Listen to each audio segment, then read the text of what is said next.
The Joe Rogan experience.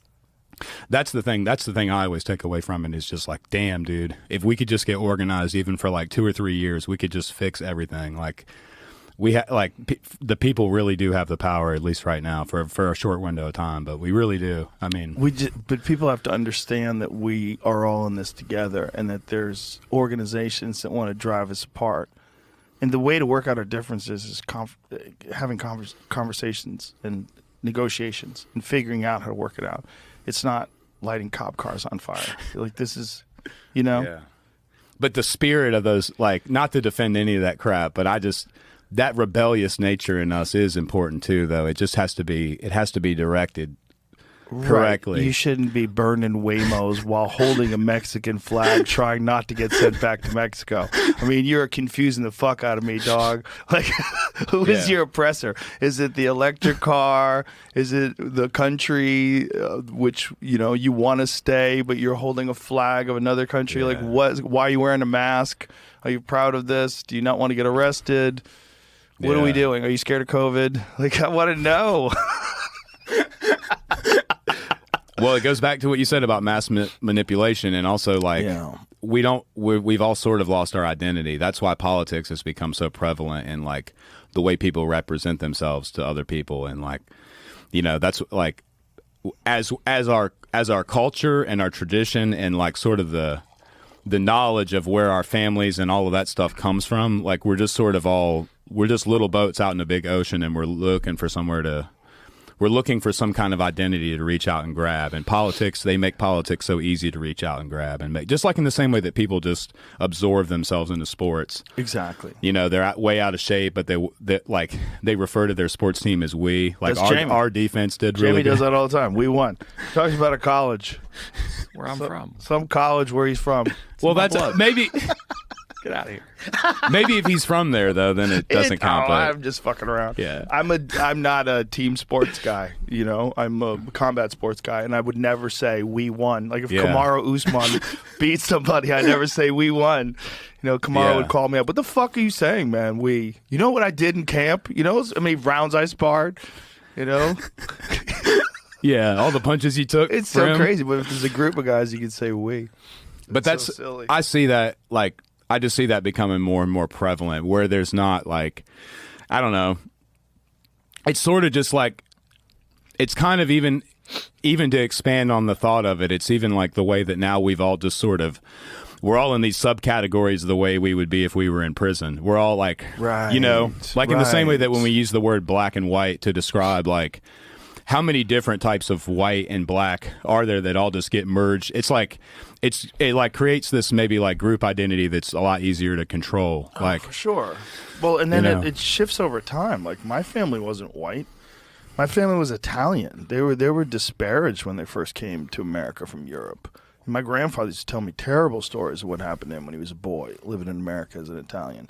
They treated them the same way terribly racist people were treating people from Guatemala that sneak in here. It's the same kind of thing. Yeah. And then after a while, they sort of integrated, and now I'm white. Yeah, now you're just a white person. Now I'm just a regular white. But it's easy now in big public narrative and stuff it's a lot easier to accuse you and 30 other different nationalities of people who are all very culturally different and unique, and just call all of you white people, and then pick the worst thing that one of those nationalities did and just cast it among the whole group. But it happens with every ethnicity, every identity. The goal is to like put everyone in the world in one of 3 or 4 buckets, and then hopefully figure out how to just put all of them into one bucket eventually. It's like it's so much easier to control 2 or 3 different types of people than it is 30 or 40 or 100 or 1,000. Right. Which is also, I think, why they never fix the problems that ail our inner cities.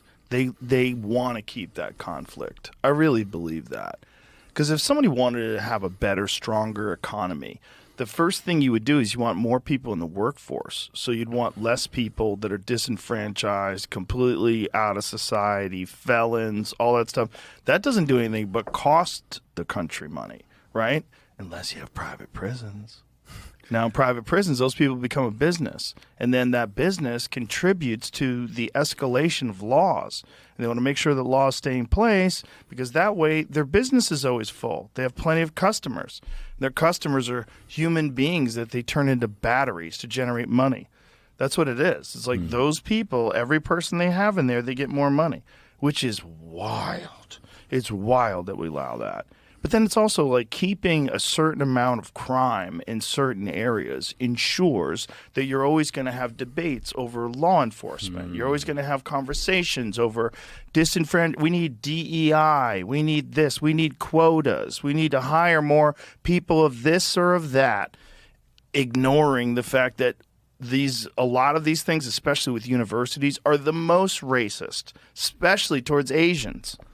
They're racist as fuck towards Asians. There's lawsuits about it. Harvard, is that still going on, the Harvard lawsuit?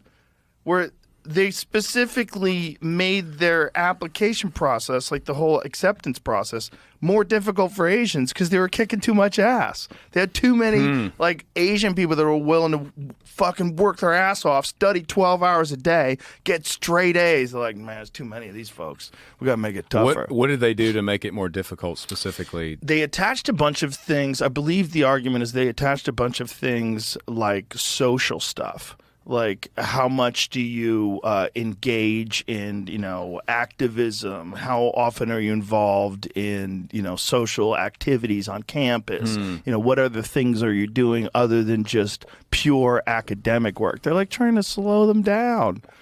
They're literally trying to slow them down.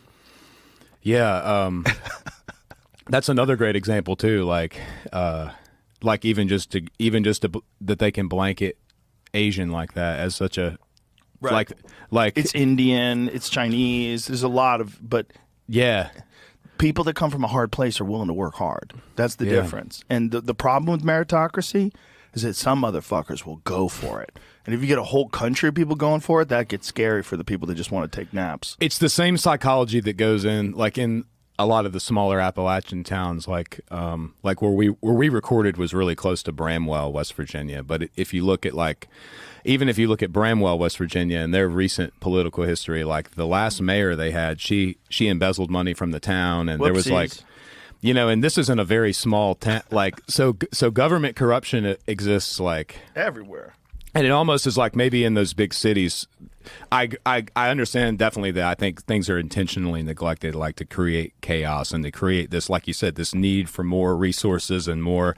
But it's also just that maybe a lot of those people that are in positions are just very spineless and self-centered, and like they don't even care that people are dying in their streets. They're worried about the money that can be made and the ego and the power of it. It goes back to kind of what I said in that ARC speech about lack of leadership. I just see that like if we had people in big cities or in small Appalachian towns that had like a real backbone to them and like and had they were in a real position of like leadership where they wanted to fix things, that a lot of that stuff would get addressed and covered. But we just don't have the right people in power, maybe even is what it is. Even in local and state government. The right people don't run. They don't want that job, man. They don't want that smoke. They don't want people attacking them. They don't want any of it. The right people are the people that don't want to be president. It's almost like they've made these positions only appealing to people who are like sort of criminals, sociopaths or criminals. Yeah. For real. Like, who the fuck wants to run everything? You got to be crazy. Yeah. I don't even like running my whole house. I don't like having employees. It's too much responsibility. What do you think would happen if just some normal people ran the country, though? Like just some average Joes. Like, what if me and you just went and if you ran for president? What would happen? We would get killed. We'd get put in a fucking convertible. They would definitely shoot. They would definitely be able to hit my big head. That's for sure. Yeah, they wouldn't. My head's not that little either. You want a cigar? Yeah, let's do it. People in power have always been horrible. Yeah. People, when they get unchecked power, have always been horrible. That's why directionally, like this whole No Kings protest that's supposed to go down on Saturday, directionally, it's correct. Like, you don't want kings, you don't want oligarchs, but who's funding it? Well, it turns out it's funded by an oligarch. It's funded by a lady worth $20 billion who is the heiress to Walmart, Walmart, a company that employs cheap labor and sells a lot of stuff from China that would be affected by tariffs. You know, it's like that with all of them, though. It's like that with everything, man. Everything is like it presents as being this moral situation. Like, they're really looking out for you. They're really looking out for people. they're never really looking out for people. There's always some primary profit motive that's causing any organized thing. It's never for the human race. Unless the people are all on mushrooms. It's never for the human race. And until mushrooms get legalized, that's probably never going to happen. And that's the real battle. The real battle is what gets legal first, AI or mushrooms. You know? Yeah, it's both of us will lead towards God. Both of them will lead towards God, but one with a completely different outcome. It's going to take me like 4 or 5 times listening to it to be able to talk about it. But I've went back and listened to the maps of meaning on Audible, and it's one of Jordan's earlier works, you know, and he's talking about society and how it's structured, and basically talks about like the motivations and the origins of why people always resort to evil, you know, like in this. I mean, we talk so much about the Holocaust, but not at all about all the other horrible tragedies that happened there at the same time. But even like talking about with Russia, like just think about the Soviet Union and what happened there, and how easily people were turned against. It's just this little moment in time we're in is just so, we should just be so thankful for it, even though it is mass chaos right now. Like the fact that people are allowed to speak freely and do things and have the influence and power they do is just nuts when you think about. You're right. I mean, it's the same crazy people that we're arguing about today have always existed in different forms and with different names and faces. But we're better off today than anybody else in human history. And this is a struggle and it is a battle. But I think we can come out of this on the other side if we all realize that we're being played against each other. And that's where it's important. You know, when you're paying people to protest, you're leaving pallets of bricks around, and you're organizing the whole thing, and you're shipping people in on buses, and you're making sure that all the people show up at a certain amount of time, and they're all compensated, and you give them water and snacks. Like, we got to realize what's going on here. This is not for you. When you light your city on fire and you burn cop cars, it's never good. It's not good for you. It's not good for the cause. They're not going to change the laws. One thing that I heard from Trump today that I thought was very promising is that he wants to make an executive order where people that are here for a long time, that have been like working on farms, that are undocumented, that they won't be targeted and that they'll be exempt from all this stuff. This is my feeling. Like, if you got here and you've integrated into our society, yeah, maybe you shouldn't have snuck in, but you did it and you're not breaking any laws. You're a hardworking person. Those people need a path to citizenship, man.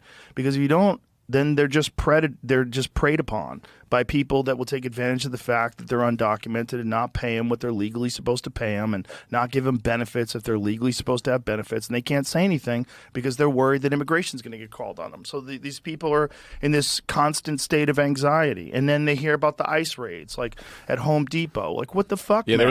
there was a big ICE raid at the Facebook data center job not far from my place, where I used to have to go when I was at Facebook data center ICE raid. Yeah, at the Facebook project. It's in it's not far from me in Virginia. I think it's technically would it be South Boston. I think it's technically in ICE South didn't Boston. bribe, or Facebook didn't bribe ICE. There's if I was Facebook, I would have fucking bought ICE some new cars. There's a big job a big job site that I used to have to go on that's in the southern part of Virginia, like not far from North Carolina. And somebody was sending me pictures there from the other day, but they had a big ICE raid, and there was dudes like running through people were just escaping the job, like running away from the job and stuff. It was nuts. But why? Like, gang members, yes. Criminals, yes. This, why? Like, I think, as crazy as it sounds, the only way to do this and look like you have a heart is evaluate people on a case-by-case basis. Like, there's good people.